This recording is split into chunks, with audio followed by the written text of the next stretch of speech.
Okay, I am really looking forward to having a chat as part of the Arts and Residence program that I'm sort of working on. It's just a little YouTube channel. I'm going to be talking to Ben McNicoll, who I'm really excited. I've known him for a while and performed a few times on stage. And yeah, we're going to be having a bit of a chat, and we're just waiting for him to pick up the phone so we can begin this magical exploration.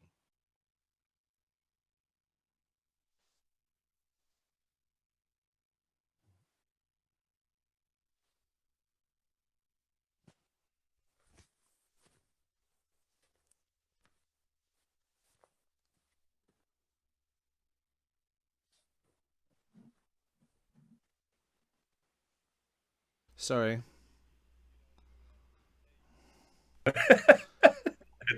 I should totally record this, but yeah. So I've Yay. I've I've, I've already did a little recording just before Okay. where I Sweet as. sort of talked a little bit about what the whole interview was, but yeah. So with Cool. the so yeah, I'm talking to Ben McNicoll as part of the Arts and Residence um, little videos that I'm running, and I just thought we'd start out with how we know each other.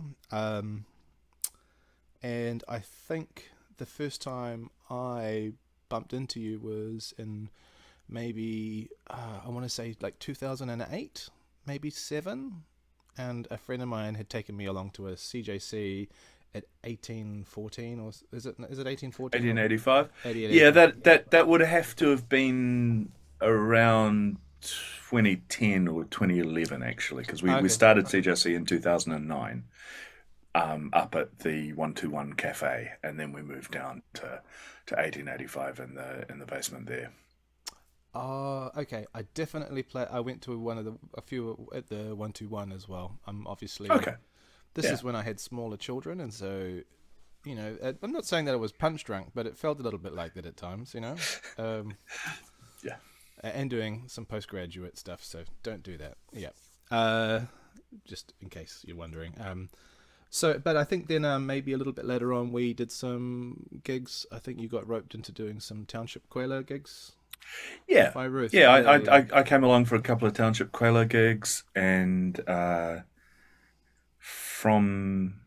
from there, I think I asked you to fill in Ijebu Pleasure Club a bit, yeah. and yeah, That's been. that's I been mean, the that's been it. And I've just sneakily wangled you into Aussie Ozard just recently as a kind of yeah, yeah. as a That's which yeah. looks to be some fun It's going to be if a we lot of ever get around to if we are ever able to do any gigs. gigs are booked. Let's just leave it at that at the moment. Don't jinx it anymore. So maybe my first. Oh, well, now we've got that other way. I really want to know actually, what is your earliest memories of art or music? Like, when was the thing that you were like, oh, this is sort of engaging with me?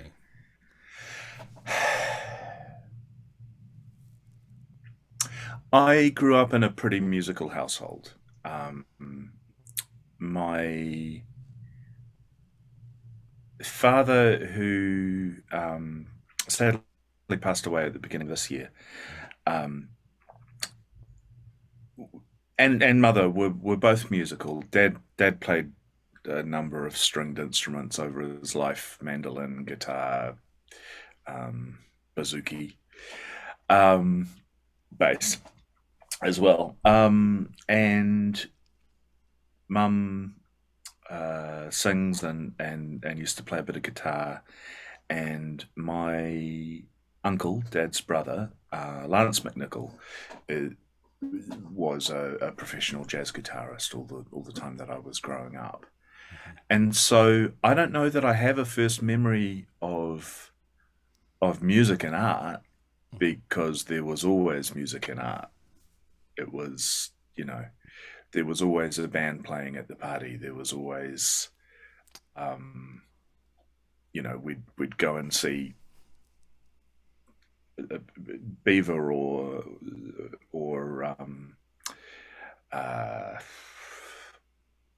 yeah, Lance is, Lance playing with vocalists, and So that was from such a young age. sounds like you didn't really have a chance. Pretty much no. So when I had a couple of guitar lessons when I was maybe 10 or 11, but Sure. to this day I have stumpy little fingers that are not guitarist fingers. Um, I now as a teacher I know you can work around any limitations, but at the time it felt hard, and Well, 10-year-old that stumpy was fingers, it's not the same as adult stumpy fingers. that's right, Yeah. right, and so that probably wasn't the instrument for me. And one day when I was about 12, Dad turned up with a saxophone and said, "Here you go." And he'd borrowed a saxophone from some musician friend, um, and within about 20 minutes, we had our first complaint from the neighbour. Um, you because I had played recorder at school and the fingering is the same, I was pretty quickly able to get rudimentary tunes out of it, and so it felt like that early sort of I can do this, and the examples of being around musicians Yeah. constantly. It's like this is an ordinary thing to do, That's it. Yeah. not something rarefied and the preserve of other people. It was like this is just what do you play, even if it's banging on some bongos or hitting a there was always a guitar lying around. There were also always some tambourines. There were so that was the thing. Yeah. And I think basically, well, my parents were along with Lance and a neighbour who was a drummer. Were playing in a sort of party band, just doing covers of songs. Some rock and roll things, some George Benson things, some just what whatever they like to hear, really. And so pretty early on I was drafted into that to learn the horn lines by ear, which was a great thing. That's right. To have that experience of supportive adults who are putting up with the fact that you can't play and guiding you through finding it, but with the expectation that you will. That's it, isn't it? Yeah. There's no this is too hard. It's okay, well, learn the line or simplify it. Yeah. Yeah. Now, did you have a sax teacher happening at the same time? Yeah. So I was learning off learning off an older big band arranger called Wally Scott. Yep. Lovely old guy, and so I was having I had about 6 months of individual lessons with him, and then his model was he would teach a group of four, usually 2 altos and 2 tenors, and he would arrange arrange tunes in 4-part, close harmony, that sort of thing. And so that was my early experience of my early experience of jazz was that it was around and in the house and all the time. But that was my early experience of reading and playing that music was with him, which was very traditional big band. Yeah, that makes so much sense in terms of, how much chart writing you've already done, and how the idea of actually learning to play within an ensemble is it's a crucial skill. Yeah. Right? So pretty much from the beginning, all of my experiences and lessons were based around ensemble playing. Interesting. Wow, rather than solo. Yeah. And within that, the chances to improvise. Yeah. But always in the context of the group. Yeah. Oh, nice. And did you Yeah, have any and other teachers after Wally? Obviously. uh, Wally died when I was about probably about 16, Mm-hmm. and he died suddenly of a stroke, I think. Um, and I only found out actually as we were heading out the door to my lesson with him. So that was a bit of a shock, Mm. and he was in fact, um, what's the word for it? Uh, he was being presented in his teaching room that evening for people to come past and pay their Wow. respects. Wow. So that was traumatic for little 16-year-old Ben at the time, and I took about a year off lessons Wow. Yeah, yeah, yeah. until I finished high school. Um, and then I decided that after a gap year of working shitty jobs, I decided that what I actually wanted to do was to study music. Yeah. And so I had a few lessons with Paul Cantrell, Mm-hmm. um, who was was playing with my uncle Lance in Murray McNabb's band, Oh, yeah. Bandar, Mm-hmm. Mm-hmm. who, again, teenage mind blown Yep. at this kind of M-bass influenced Yep. Yep. uh, fusion jazz that, Yeah. Yeah. lots Yeah. of synths. It's like M-bass meets Zawinul, Yeah. Well, that's great. Yeah. Yeah. if Murray won't be rolling in his grave to hear that. Um, Gosh, we've gone on a strong death theme here. Oh, I mean, I think so. That's the history of jazz, right? It's It it's is, like it new is. stuff and old stuff happening. Yeah. Yeah. Yeah. Yeah. Yeah. Yeah, and passing, being involved with an older generation and passing on Yeah. those things, and that's maybe something that's been lost for better or worse with the current Yeah. generation of players coming through, because who they I'm just doing a little bit of midstream reflection here. Who the current generation of players are being taught by and influenced by are recent university That's right. graduates. Yeah. Yeah. So the generational transfer there has shrunk by quite That's some right. Yeah. Yeah. distance. There's a Um, there's a thing that happens in a friend of mine who's from the just below where Lamington National Park is. His people's land is around that place. This is in Lower Queensland, right, and he was telling me about there are certain things that his grandfather can tell him, but his father didn't ever know them, and sure, he has to tell his grandchild. And this idea of these sort of stories skipping generations, yeah, and I grew up hanging around a bit with Russ Garcia up in the far north, and like the amount of first-hand stories about early bebop, him going to 54th Street in 1945 wow, yeah, and that's saying, that's and not being prepared for, he was like, something's happening, and he jumped the fence, and because he just got back from the war, he jumped the right, fence at Rhode Island, got a taxi into town. They were like, well, we could get court-martialed and all that, but let's just go and check this out before we go out to the yeah, west coast again.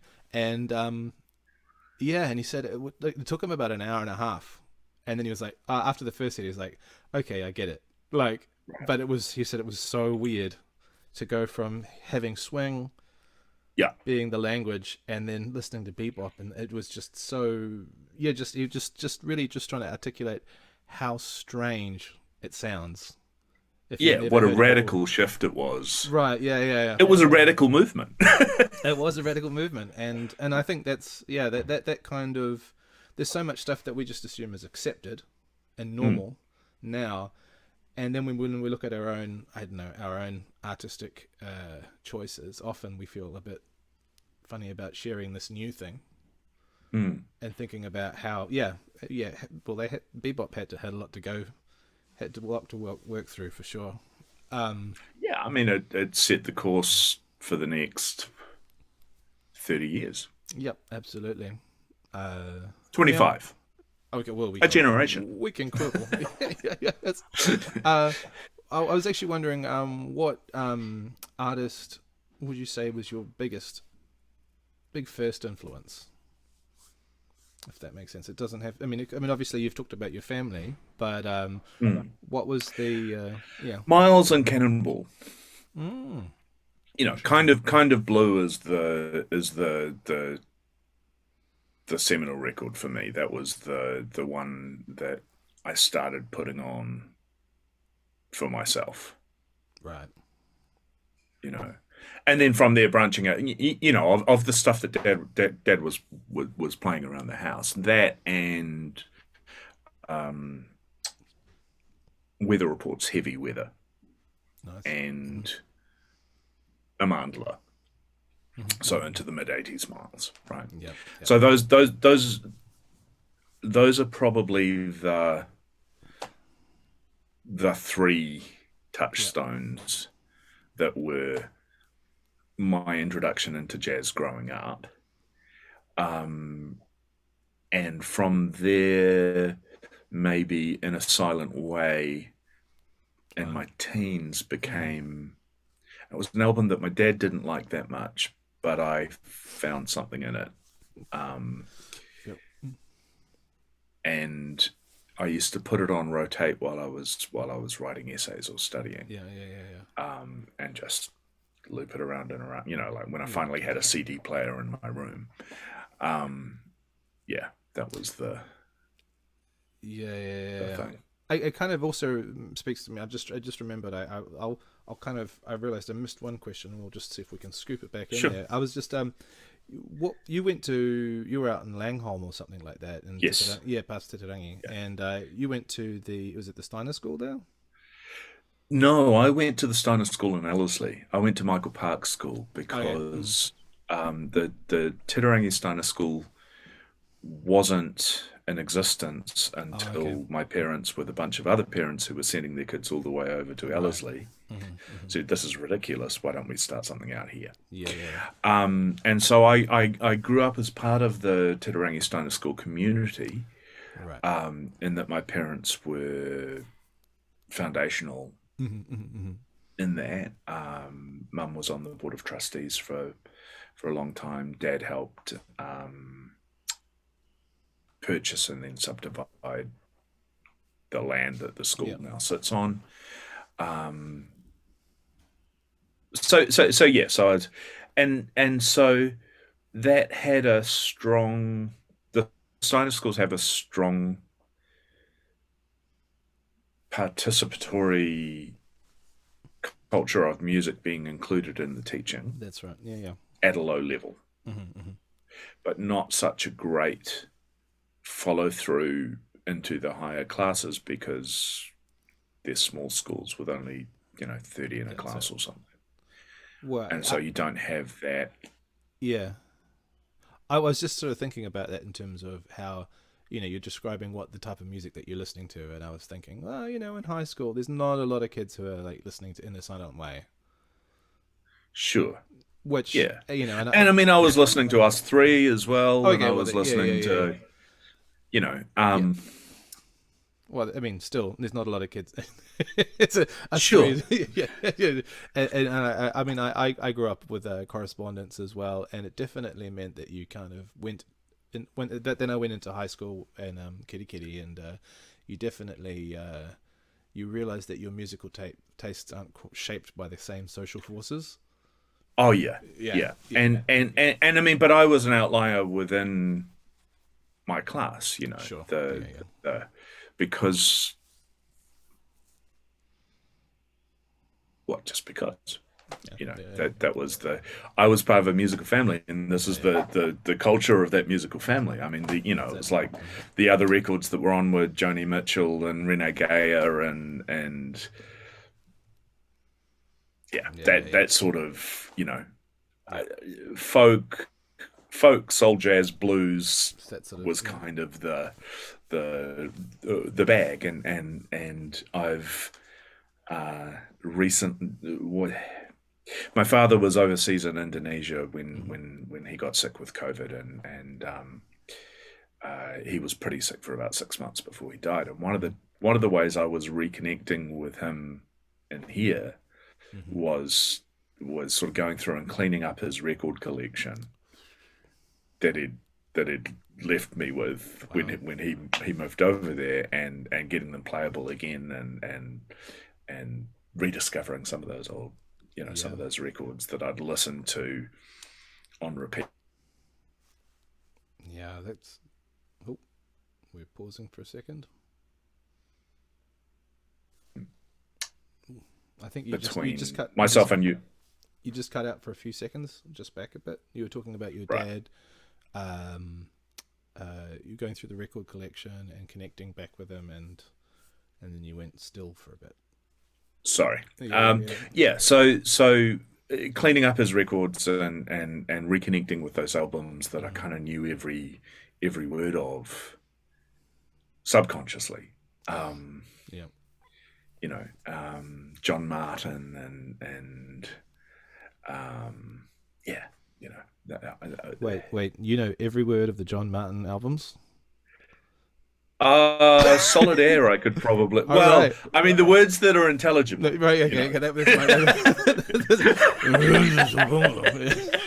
Yeah, I think I know what he's trying to get at. Yeah, that's great. Yeah. He didn't go to private school for sure. Yeah, no. I imagine that. But actually, I don't know if this is. When I grew a beard, Dad told me I reminded him of John Martin. Nice. Well, that's all you have to hope for, really, isn't it? Yeah. Well, yeah. That was a big part of my mum's playlist when I was a kid, for sure, too. Yeah. I think she saw John Martin a couple of times as well. Right. Yeah. So if you know, you know. If you don't, go out and find a copy of Solid Air and listen to it, sure. Or pull it up on Spotify. And what I was gonna say about that is that I think is another important generational shift of growing up pre-internet, where you didn't have the entire recorded history available to search through at your fingertips. That's it. Mm-hmm. It was like, what can you big borrow, steal, get a cassette copy of, eventually, burn that disc of, because it was a limited resource that you could only dip your fingers into and pull out the things that came past you in the stream. Yep. Wait. Did you have like a wall? I mean, when we were growing up on the boat, we had like a little stereo that we bought in 85, just before the all of those tariffs kind of came in. So it was like $1,000 stereo that was suddenly became $200 like overnight. Right. But we had like a big wall of cassette tapes, like dubbed cassette tapes from every other yachty. And I can kind of imagine Langholm being a bit like that, where people just kind of share. So yeah, my early experience of music was Dad's records, cassette tapes that were dubbed for me by Lance or Andrew, another of Dad's brothers, or and I had a cassette player in my room. Eventually we got a CD player. And there were some CDs in the house, and interesting that a CD still, probably costs the same. I remember CDs were like $33.95. You know what I mean? Like that was the price of a CD in 1980 blah, and it's still just stuck there. Yeah, much like gigs. We're just collective sigh. Actually, well, this will be a good question. And maybe I mean, I don't know if I could answer this one, but what do you feel like? What are some of your successes so far? Some of my successes so far. A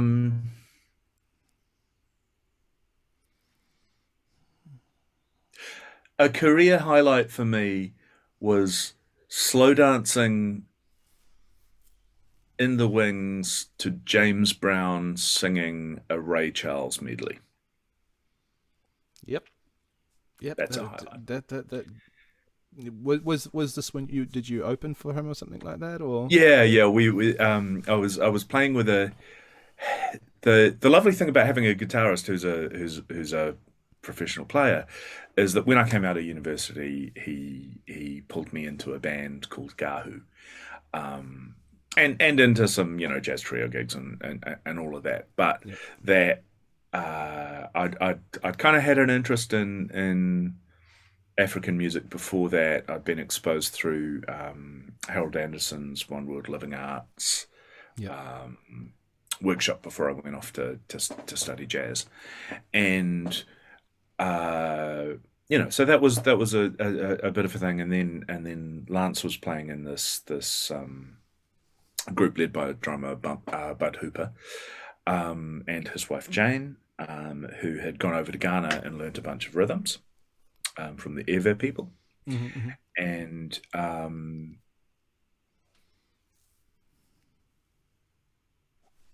Oh. teaching those rhythms to the band and building jazz fusion compositions off them. Yeah. And so a lot of the time we would transition from playing the rhythm to playing the rhythm on instruments, Yeah. or start off, the piece would transition into playing the drum, the drum part. So that was, and when James Brown came, actually, funnily enough, I was just telling someone this story the other day. When James Brown came to town, he Bud knew the promoter, and I think Adija got the support gig that first time he came out. Well, the first time I saw him, came out. He played, which was the first time he'd been out in a while. He came out and he played at the St. James, and Adija got the support gig. And Bud at the time had contacted the promoter and said, "Hey, why didn't you give me the gig?" And the promoter sort of, offhand line said, "Oh yeah, sure, next time he comes out." And so when yeah, so when the next show was advertised a few, 3 or 4 years later, Bud was like, "Hey, you remember when you said?" And so we got the gig opening for James Brown at the Civic. That was a bit of an experience. Turned up early, and there were fire trucks outside, and there'd been something with the fire alarm going off all day, and the band are looking at their watches going, "Mr. Brown's going to be here at 3. We've got to get back inside and finish that sound check." Yeah. And sure enough, 3 o'clock he walks in. Everything stops. Hands in your lap. Speak when spoken to. Kindergarten rules. And It was the first gig of the tour, and he had a couple of new players on board, and we watched him give maybe 20-30 minute talk to the band. Mm-hmm. Caught maybe 4 words of it. Just could not get past the accent. Like, it was just unintelligible. And about the only point where we thought we might have known what was said, except not really, but we kind of knew what it was when he turned around and said something and looked at my uncle, and the band laughed. So, we imagined it was something like, "Don't know who the fuck these white guys are," but yeah, like whatever. Yeah. But yeah, that was a bit of an experience. We then got to watch him rehearse the band, and again, that was an eye opener, because no charts, and he was rearranging stuff, getting a new guitar player to revoice things, but also, okay, at this point in the tune, I want to change the horn hits. I want it to go, this and then that and then that, right? Yeah. Sure enough, on the gig, what happens? They fucking play it. Mm-hmm. Told once that afternoon. Yeah. Wow. So So that was a bit of an eye opener to me in terms of getting off the charts, and I've always been a bit of an ear player, hmm and it's like that was the method in that band. I mean, he knew the theory, he knew the stuff, but he yeah, was expecting people. You know, he would play something and he would expect people to be able to get it, and so it's like that I think is a strength I've taken that is not emphasized in the current pedagogy. yeah, for sure, for sure, for sure. But yeah, Yeah, yeah, definitely a big difference on stage interactions. I think that's a big yeah, part of. Yeah, yeah, but yeah. Maybe a kind of and a. Oh, sorry. Yeah, you go. oh, well, I was going to say, and you know, so that's sort of a name drop highlight, but I think actually the two other ones were Wallingar, who I saw a Wellington band, the Scribes of Ra, um, play a gig at the Tauranga Jazz Festival, Nice. and I had been debating whether or not to drive back up to Auckland to see Pharoah Sanders, who was playing that night, and I have regrets both ways. You know what I mean? Yeah, yeah. Like had I not stayed, like Mm. had I driven back and down for the gig the next day, I would have seen Pharoah Sanders in there, and you know I still hope to Yeah, yeah. yeah. But I was watching this band going, fuck, it's never occurred to me to play Afrobeat. I love Afrobeat. Yeah. I want to play Barry in an Afrobeat band. And then, I don't know, series of events, however many years later, Mm-hmm. I looked up and I was playing on stage with the Hot Grits, playing Barry in a six-piece horn lineup, Yep. playing Afrobeat. And I was like, I wanted to do the thing, I did the thing. You did. Yeah, that's it. That's it. Um, you know, and that was a moment of being of realizing that you're in control of your musical destiny to a degree. Yeah, yeah. Um, you know, you can choose what you want to do and do it, Mm-hmm, and mm-hmm. which had never really occurred to me for some reason. I think possibly again growing up in a musical family, it's like there's a bit of predetermination. You know, there's a little Right. bit Yeah. of you're going to end up doing the things that you end up doing, shaped Mm-hmm, by mm-hmm. your environment. Yes. Yeah. And so that was the thing. And then the third highlight, and probably the most personal one for me, was quite recent when I gradually got over. I worked pretty hard at becoming a better reader by joining some big bands, Yep. basically, and I ended up playing with the North Harbour Big Band, which was you know Mm-hmm. a community band, and I was one of the better players in there, and so I eventually ended up leading that sax section, playing on a bunch of Wally's charts, which was cool. Like they'd Yeah, yeah, yeah. inherited his book over over the years. But um, with my ultimate goal of playing in the Auckland Jazz Orchestra, Right. because I could hear the music they were doing, and I liked it, and I liked what they were. You know, Mm-hmm, mm-hmm. their goal is to play contemporary jazz that is written or arranged by New Zealand composers and Yeah. arrangers, Mm-hmm, musicians, mm-hmm. and so most of the stuff is written by members of the band. You know, we play other people's music as well, but I joined the band just coming into their first recording project, Yeah. and some of the tunes had been written for the player that I had been written with the player that I was replacing in mind Mm-hmm. as a soloist. So I ended up recording the second half of that album, Mm-hmm. and working pretty hard to do so because it was not the easiest it was a step up for me. And later, I through various discussions, I ended up having a go at designing um, the cover for the album, and largely because I looked at what it was, and I thought it didn't represent the music, and I said so. And so then, of course, the what can you do any better? It's like, well, okay, I guess I have to try now. No disrespect on the person who had done the previous design. It was just they'd been given a brief that I didn't think was met and I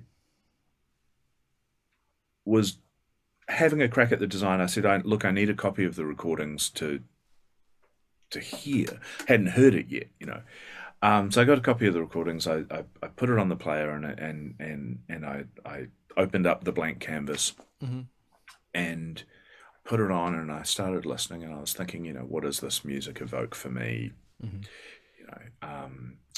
It was a suite of music by Tim Atkinson that was called Darkly Dreaming, that was inspired by the Dexter novels about a serial killer, which is an odd inspiration for the music, but the music, I think,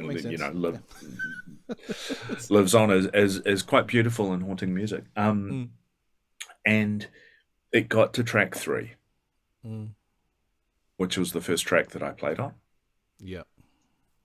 And I heard myself as part of this ensemble that was playing music that impressed me, and I heard my voice within it. I could hear what I was playing, and it was good. Excellent. That's beautiful. And I wept.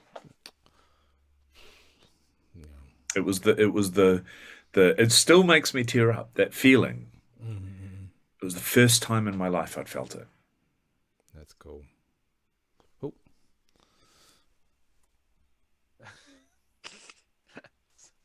Sorry about that. Oh, you just still got the mute on? That was a good time for the meeting to drop out. I was like, do I say anything? Because this is an amazing story, and I don't, there's all these feels happening. Jeez. Yeah, the perils of trying to interview and be, emotionally engaged at the same time as managing hardware. But no, that's a great story. And that sense of self-validation, such a thing. Yeah.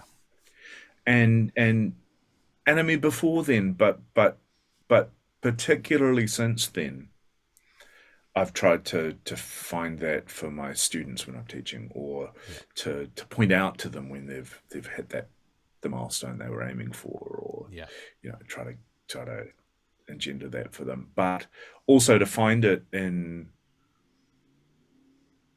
the projects that I want to do, and have them be guided by music that I want to play rather. Yeah. I think we're back. Yeah, we're back now. You were just up to the part where you were talking about, that's what I try to give to my students. Yeah. So I try to give that to my students, that experience over and above anything else. It's like, if you can give someone that sense of validation,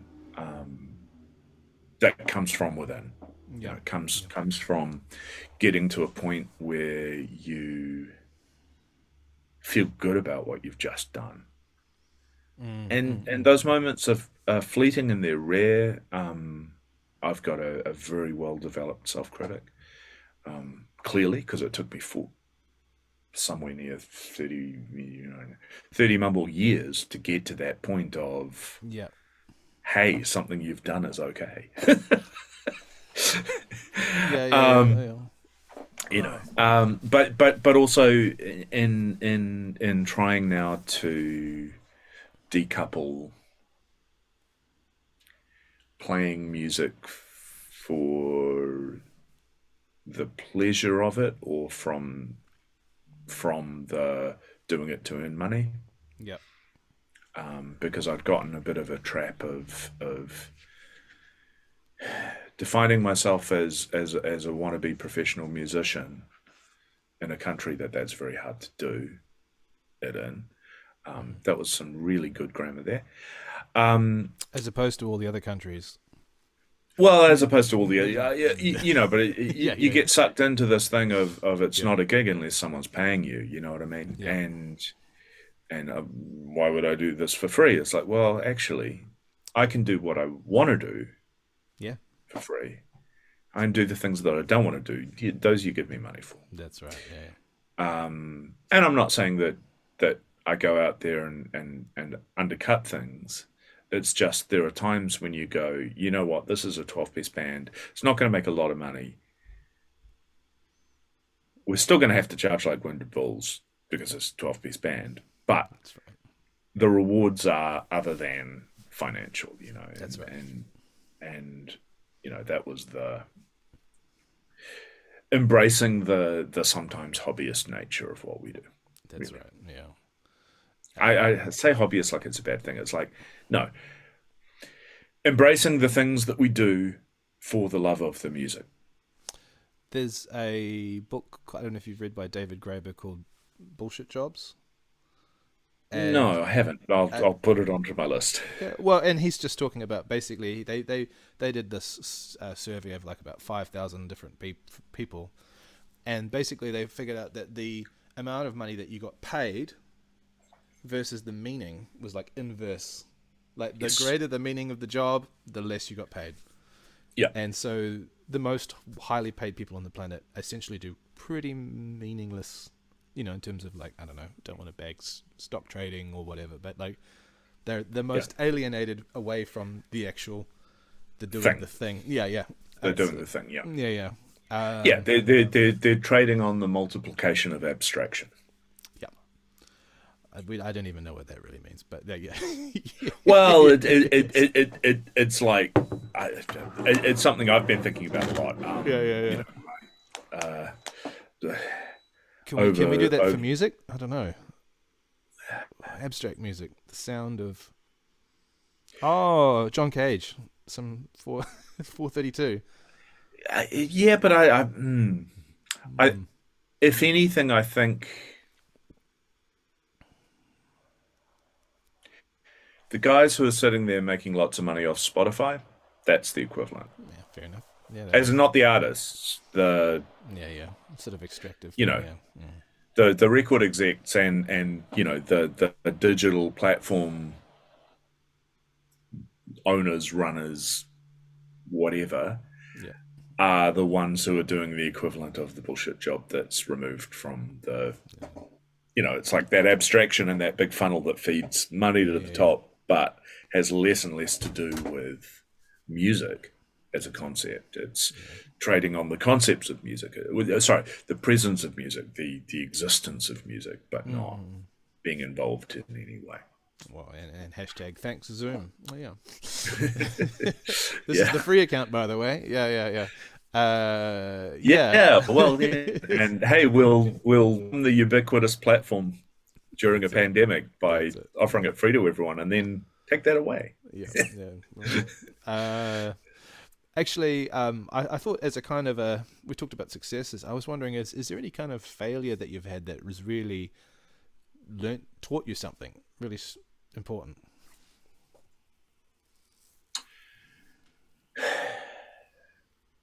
Because that's like the whole thing about improvisation is like you make the mistake and then you go, how do I, what's the learning from this? And sometimes, you get something new. Yeah, I mean, I don't think we learn so well from our failures. I think we get hung up by our failures and they become inhibitors. Right. But I don't know that there is any failure that I could that I could point to that was a positive learning experience. Right. Would that be you maybe learn, shit, I really shouldn't do that next time. But often the things that we we feel as failures are manifestations of things that are out of our control. Yeah, true. I mean, maybe that's the question that I'd sort of ask you. Is there anything that sort of has felt like a failure at one point, and then later on you've gone, oh, actually, no, it wasn't. I mean, band breakups, you know, Yeah. or being kicked out of a band. Because you can see that like in hindsight, Mm-hmm. you're at different stages, your goals weren't aligned, Yeah, whatever. yeah, Someone was being a dick. It might have been you, you know. yeah. You know, but they always feel like personal rejections at the time. And I think over time, you know, I guess the one positive thing I've learned is that sometimes things just don't work out, and it's okay that they didn't. Yep. You know, and when when you can't do the recording weekend with the band because you're off on tour with this other band, it's not unreasonable that you will end up parting ways with them. Right. Yeah. You know what I mean? It's like, that's at some point you've signaled your priorities. Yeah, that's it. Yeah. Sure. Well, Feels personal at the time, but you know what? Yeah. That's, you know, you had a choice, you made it, Yeah. and you didn't necessarily foresee that would be the outcome of it, but of course it is. Yeah, that's it. And yeah, that's those sort of little reflections. Yeah. Yeah. I appreciate that. I mean, I didn't want to I'm aware that that can be a bit of a touchy subject anyway. Like, but yeah. I mean the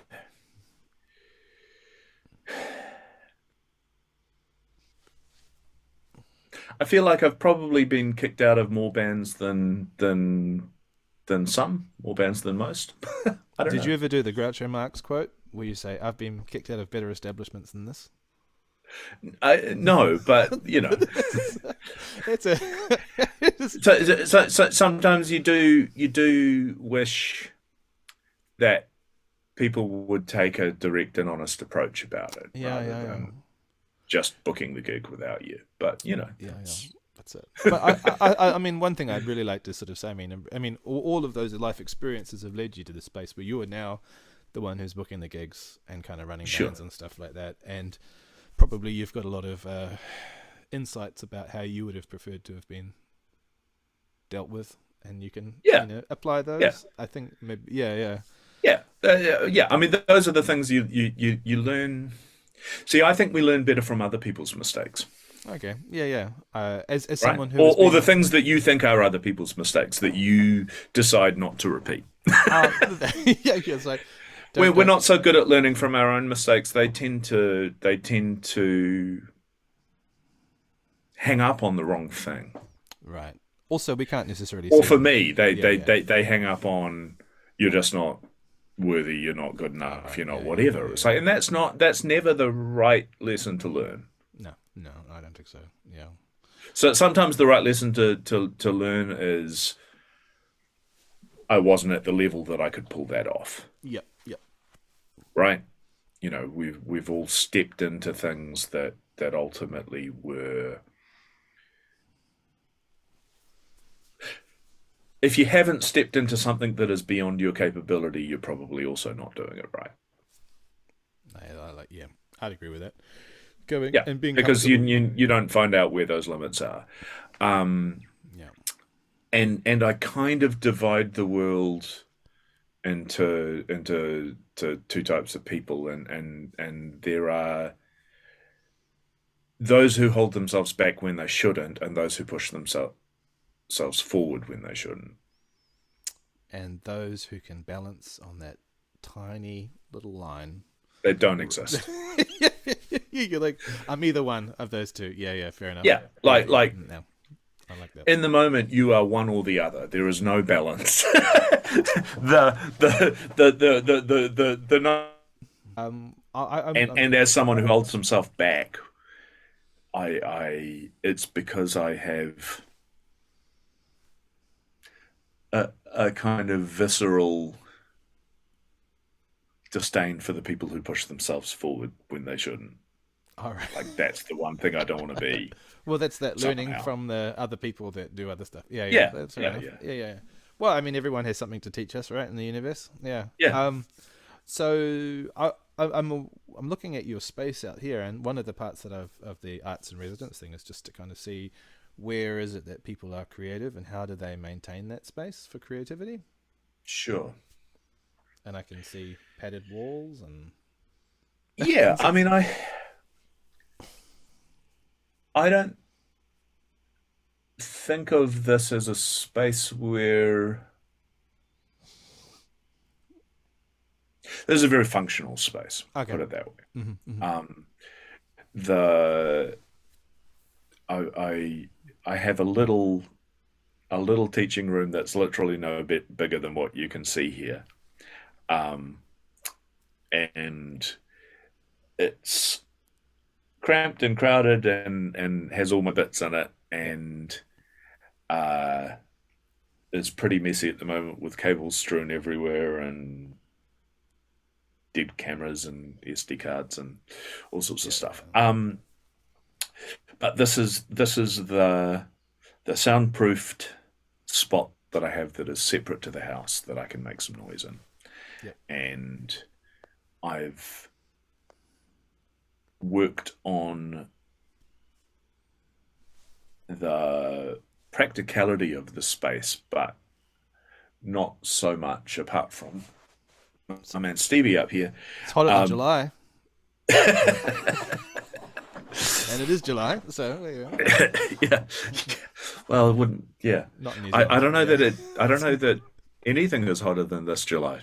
Unfortunately, uh, Yeah. it's been a little bit. You know, yeah, we all know it's unseasonably warm and wet. Um, I guess next July will be hotter than just this July Right. in all Yep. likelihood. But hey, let's just bury our head in that sand for the moment. Yeah. Yep. Sip our coffee that is rapidly retreating up the mountain slopes. Yeah. Um, that's the But bit that scares me. yeah, Um, coffee with shortages. Yeah. I'd be interested. Where is it when you're doing your own projects? And I don't know if you see like some of your creative output as sort of the functional aspect in terms of the arranging, the mm. sort of the design, the sort of the band management stuff. But yeah, do you try to put them in different places or? I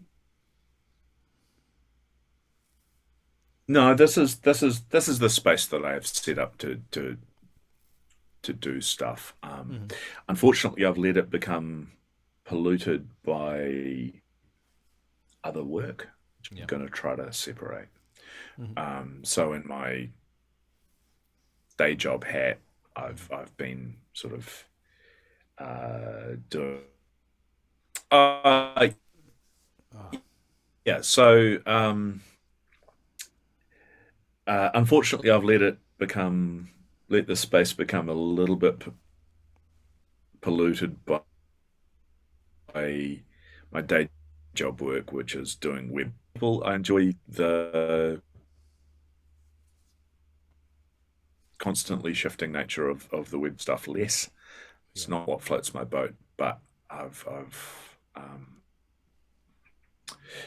been doing that for a while now. Largely, I drifted sideways into it through remote things in the early 2000s, and so taught myself HTML and Yeah. CSS and pushing things up to websites via FTP, and then realized that other people would pay me money to do that. And now it's like the fun finding out what someone wants and solving their problems for them. Yeah. The not fun parts is having to work out how to solve their problem for them. Yeah. That's So well, it's kind of universally true anyway, right? You know. Yeah. yeah, Yeah. but yeah, And I did have a kind of a a sort of a follow up question, which was about maintaining those spaces, but I think we kind of covered that. But what an artist is really interesting to you, like a current artist?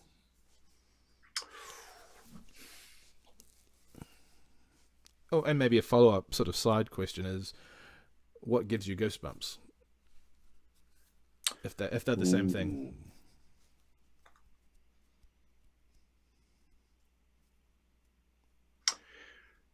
What gives me goosebumps is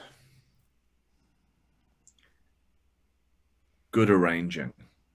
Mm. When you hear a piece of music that takes you somewhere that you're not expecting, and you can't quite that you don't know how they got there. All right. Yeah. Or you don't know what it is that they've done to get you there. Right. Yeah. Yeah. The stuff that brings you back to that spot where music was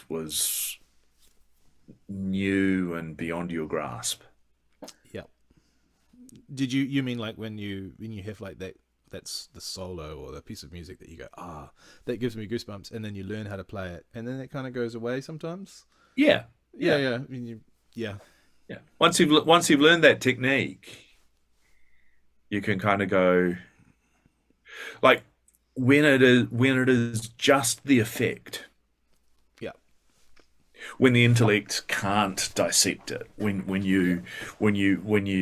is someone playing you something that you don't know how it's achieved.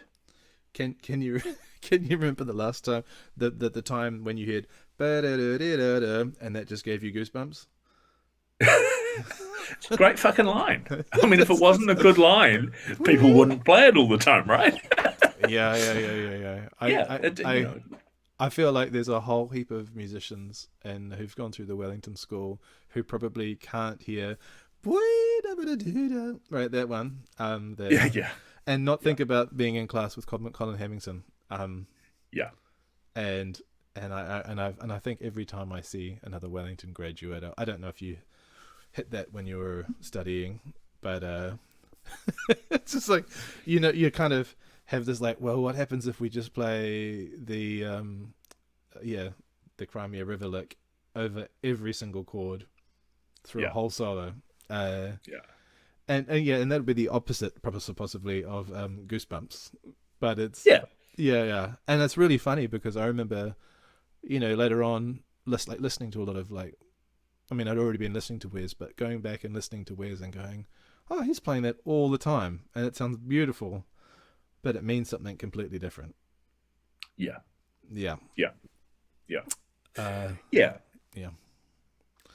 Coming back to the and then like I get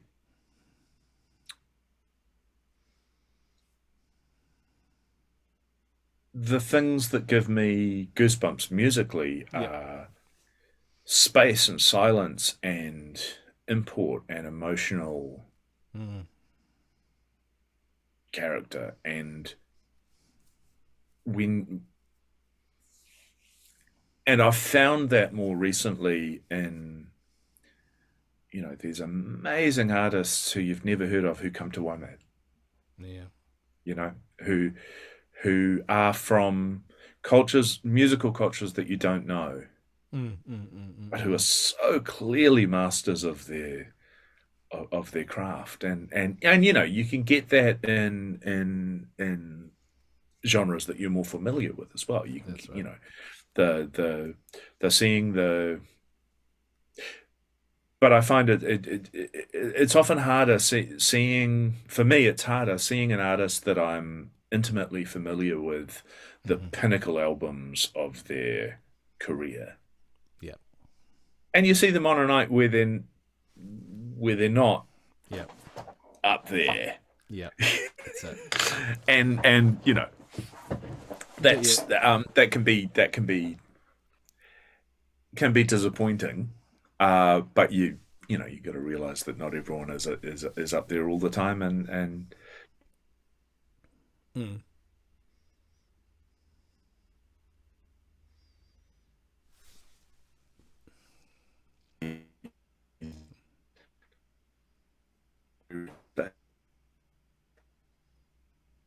Oh,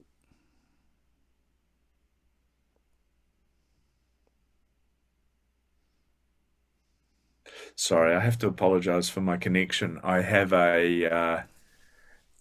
one third of my mesh network I thought it. failed All right. and is back at a, a tech supplier who shall not be named, who's giving me grief about whether or not it's in warranty. I mean, it's just out of warranty, and All I'm right. Lovely. making the case that yeah, but Yeah. it has left me with Less. a bit of a patchy connection out here, Oh, I was unfortunately. gonna blame. I was gonna blame. My daughter's having a sick day at the moment. I was like, "What is she streaming? What's going on?" Yeah, yeah, yeah, No, it's yeah. definitely my end, Okay, unfortunately. okay. All good. Yeah, it's one of those things of it's not so unusable that I'm willing to go out and shell out another couple of $100 For yeah, to until they definitely say they're not going to fix it. Put it that way. yeah. That's it. Um, You can. yeah, yeah. Well, There's other things I would rather spend a couple of $100 on.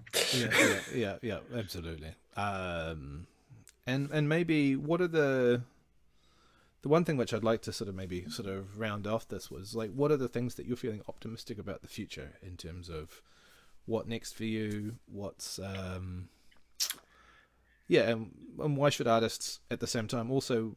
Are there any insights that you have about the future of your creative process? You know, things to feel like optimistic about.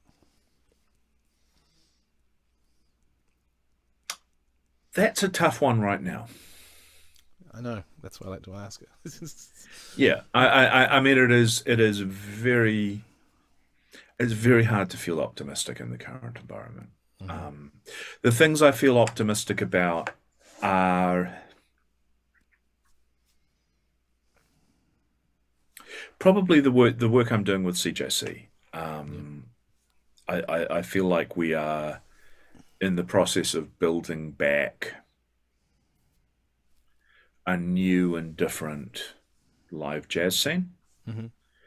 in Auckland, and that is having ripple effects throughout New Zealand. Yeah. We've seen. I'm not claiming that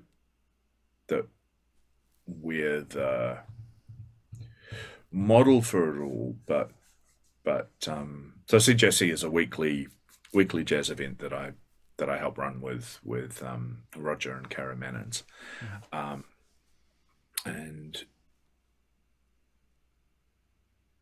we've been trying to, by elevating the experience of live jazz to being a, a, a, a focal point rather than a background music. Sure. Yeah. You know, by by promoting it not as there's some jazz happening here, but this person is performing and playing their original music, and you should come and see it. That's right. Yeah. In a way that I think had been a bit lost in the New Zealand context. Have you ever desired to go to a gig that just said live music? Yeah, Like, yeah. like just that. Well, the analogy that I give is a restaurant that said we serve food. Yeah. It's like, sounds delightful. What are you going to get? Food. Yeah, edible, I What? assume. Yeah. What can I have tonight? Oh, it'll definitely be food. And it's Yeah. like some people can get away with that. Yeah. There are restaurants who but it's like they are curated. Well, that is an experience that's being delivered by someone who you inherently trust. That's right. And what we are trying to do, I guess, is to be the the restaurant with the reputation that has a guest chef every week. That's right. Yeah, yeah. That you And know it will be delivered to this quality, but also that we describe what it is. that's right. We tell you what you're going to get. It's Hmm. not so and so and so. And this is one of the things that I try to do of taking it's where that bleed between the web stuff and the promotion there Yeah. into the music is that interface of trying to say for someone who is coming to this who doesn't know who the fuck you are, Mm. what are you going to tell them about yourself to entice them in? Sure. You know, Yeah. oh, studied here, worked with these guys. Okay, cool. That doesn't tell me anything about Yeah. what they can experience on the night. Mm, mm, mm, Give mm, me mm. some filling words, give me some comparisons, give me some pictures, give me some videos, give me whatever you can That's to right. justify someone putting in the effort to leave their comfy couch and Netflix. That's right. That's like the whole of every single film and every single recorded album is available for you at home right now. Why? Yeah. Yeah. What is it that we offer? It's quite. Is that And, part of this optimistic thing as well? but so few of them, well, and so few of them can give you goosebumps though, That's true. That's true. Yeah. right? You Yeah. know. So it's like, okay, how do we elevate what it is that we are doing to be worthy of people's time and attention? I was thinking about that with like as an audience. There's two things. One is that you get to be in a room with other people responding to the same thing, and they're not Yes. necessarily people that you know, Yep. but that shared experience connects you with them, Yep. right?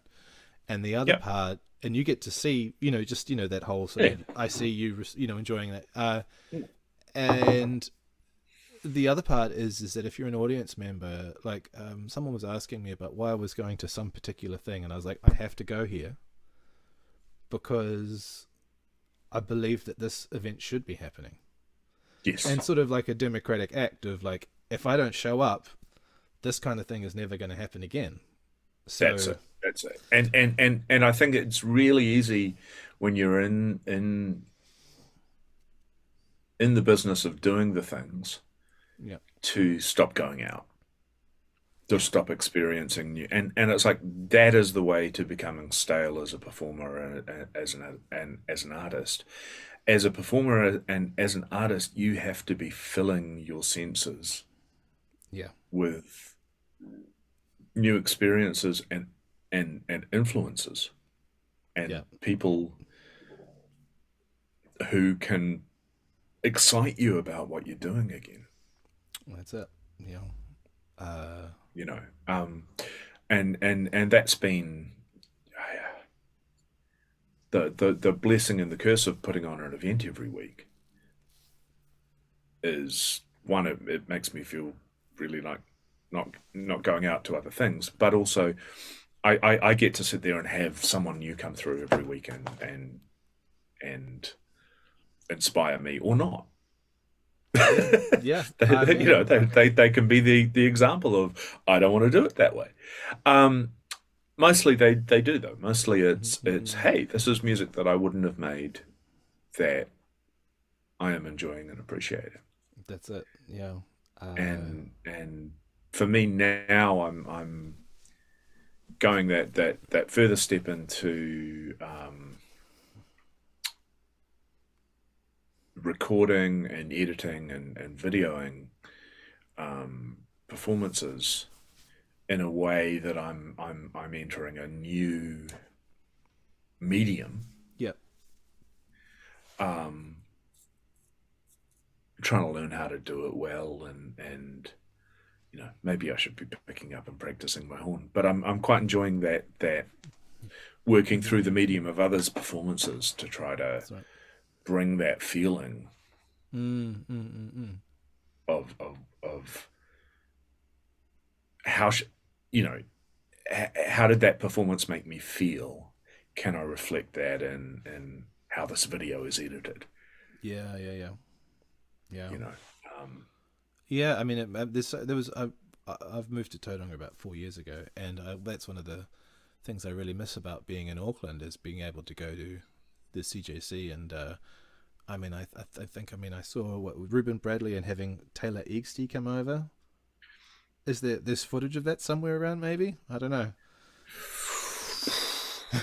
it might have been for that one. I don't know, It was a but great you gig. know, Yeah, yeah. yeah, Uh, and partly what I'm trying to do also is preserve a scene yeah, and a point in time that's it. for posterity. That's yeah, yeah, You yeah. know, these are And the people who were here, mate, and this is the music they were making. yeah, yeah, yeah. No, I think when you talked about those ripple effects around, do you feel like because CJC's there's a CJC happening in Wellington as well.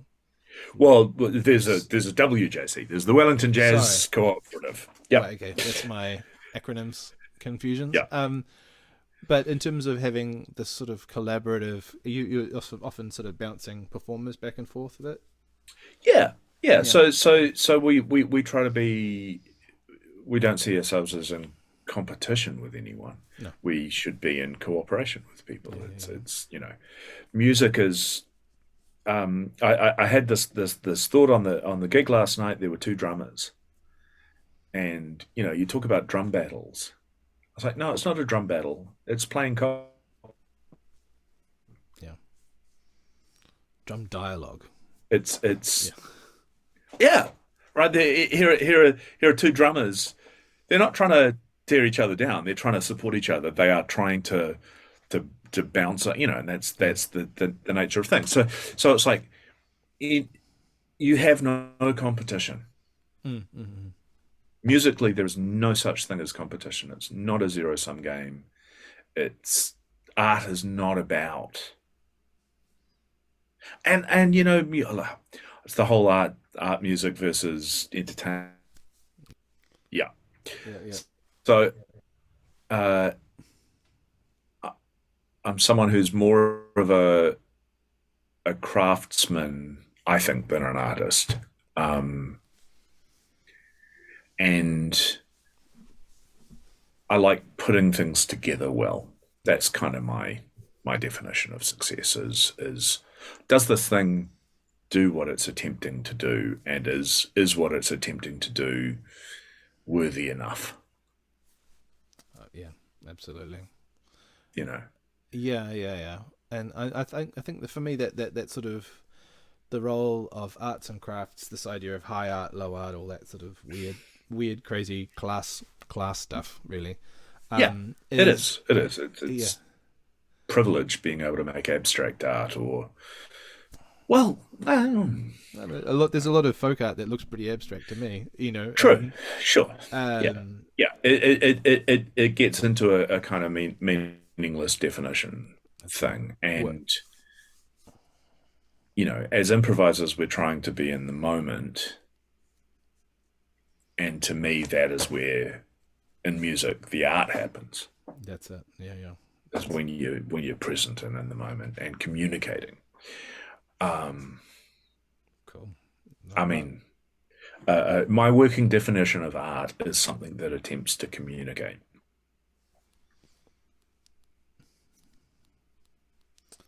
Yeah. I, Yeah. I think any other line you draw around it, you'll always find the boundary of. Yeah. Mm-hmm. And I mean, Hard sorry, to define something communication as well. something something that attempts to communicate on a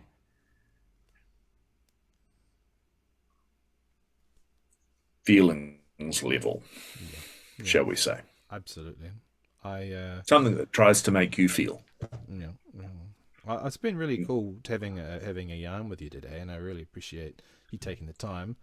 Yeah. I Yeah, and I definitely am looking forward to the next time we have a jam together. And Mm. I'm just looking at the end of our time, but it's just been a real pleasure. And yeah, thanks for sharing your insights, Ben. And we'll see Thank you you, soon. Tristan. Yeah. Cheers. All right. Cool, Have a bro. good one. Catch you soon. Hands it up now there. Boom. Cheers, mate. Rockin'.